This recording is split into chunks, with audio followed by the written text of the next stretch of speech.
اعوذ باللہ من الشیطان الرجیم، بسم اللہ الرحمن الرحیم۔ پچھلی ویڈیو میں بات ہوئی تھی حضرت عیسیٰ علیہ السلام کے معجزات کے بارے میں، تو میں نے کوشش کی کہ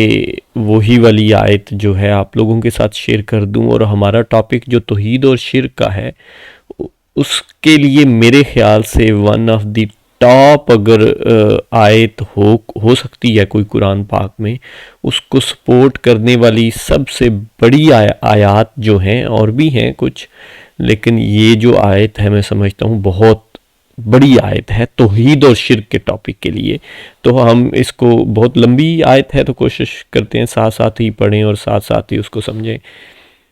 سورہ نمبر 5 آیت نمبر 110، جب کہ اللہ تعالیٰ ارشاد فرمائے گا کہ اے عیسیٰ بن مریم، میرا انعام یاد کرو جو تم پر اور تمہاری والدہ پر ہوا ہے، جب میں نے تم کو روح القدس سے تائید دی۔ تو بات ہو رہی ہے کہ حضرت عیسیٰ علیہ السلام اور ان کی والدہ حضرت مریم علیہ السلام پہ کی بات دونوں کی ہو رہی ہے کہ ان پہ جو انعام ہوئے، پہلے انعام کیا ہوا کہ روح القدس سے ان کی تائید کی، ان کی ہیلپ یا مدد کی، ان کی روح القدس جبرائیل علیہ السلام سے۔ تم لوگوں سے کلام کرتے تھے گود میں بھی اور بڑی عمر میں بھی۔ اگلا معجزہ یہ آ گیا کہ کلام کرتے تھے گود میں بھی اور بڑی عمر میں بھی،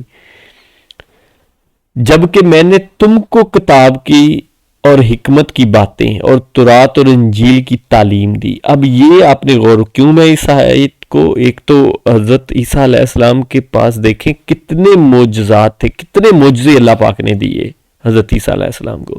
لیکن جو توحید کے لیے سب سے بڑی آیت میں اس کو کہہ رہا ہوں، وہ آپ نے ایک ایک معجزے کے ساتھ یہ غور کرتے جانا ہے کہ اللہ پاک نے کیسے کہا ہے کہ یہ میں نے تمہیں دی۔ کہ دیکھیں توحید کا کیسے کیسے اللہ پاک نے ڈیفینس کیا، یا اس کی کتنی حفاظت کی ہے قرآن پاک میں، کہ کسی کو یہ شک تک بھی نہ ہو، نہ ان کی امت میں سے نہ بعد میں پڑھنے والوں میں سے، کہ کہیں یہ معجزات یا یہ جو چیزیں ہیں یہ حضرت عیسیٰ علیہ السلام کہیں خود سے تو نہیں کر رہے تھے۔ تو ساتھ میں ایک ایک بات کے ساتھ دیکھیں کیسے مینشن ہو رہا ہے۔ اور جبکہ میں نے تم کو کتاب اور حکمت کی باتیں اور تورات اور انجیل کی تعلیم دی، میں نے، اور جبکہ تم میرے حکم سے گارے سے ایک شکل بناتے تھے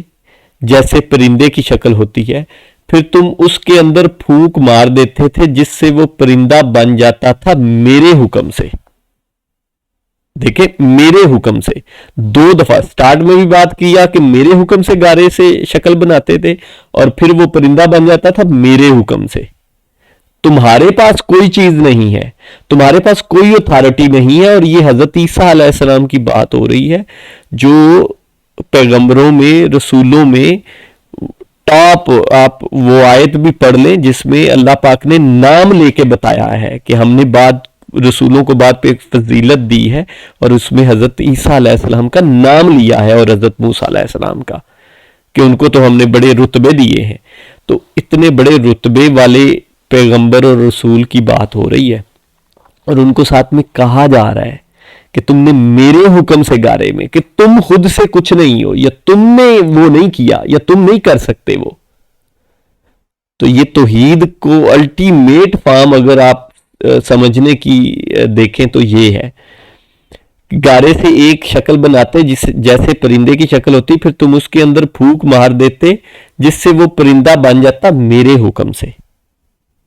اچھا، اور تم اچھا کر دیتے تھے مادرزاد اندھے کو اور کوڑی کو میرے حکم سے۔ دیکھیں معجزات بھی کتنے بڑے بڑے ہیں،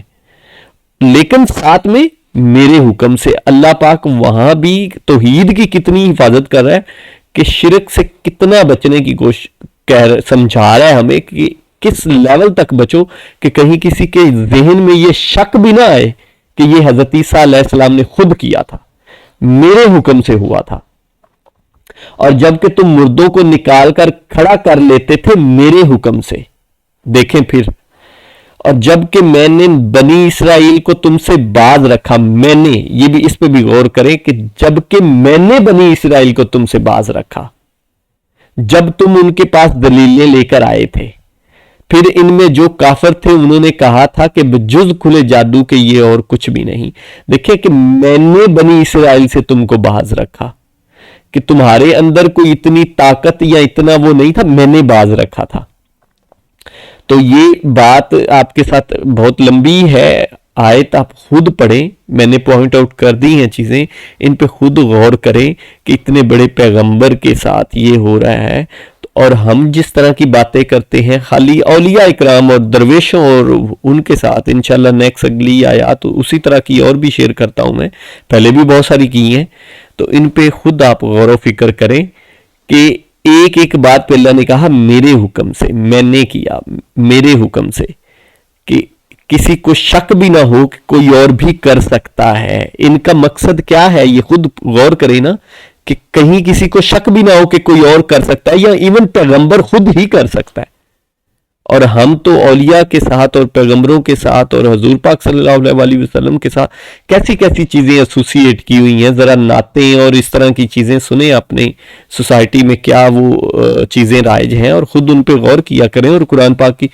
ان کنٹراڈکشن قرآن پاک کی ان آیات پہ بھی غور کیا کریں. جزاک اللہ خیر.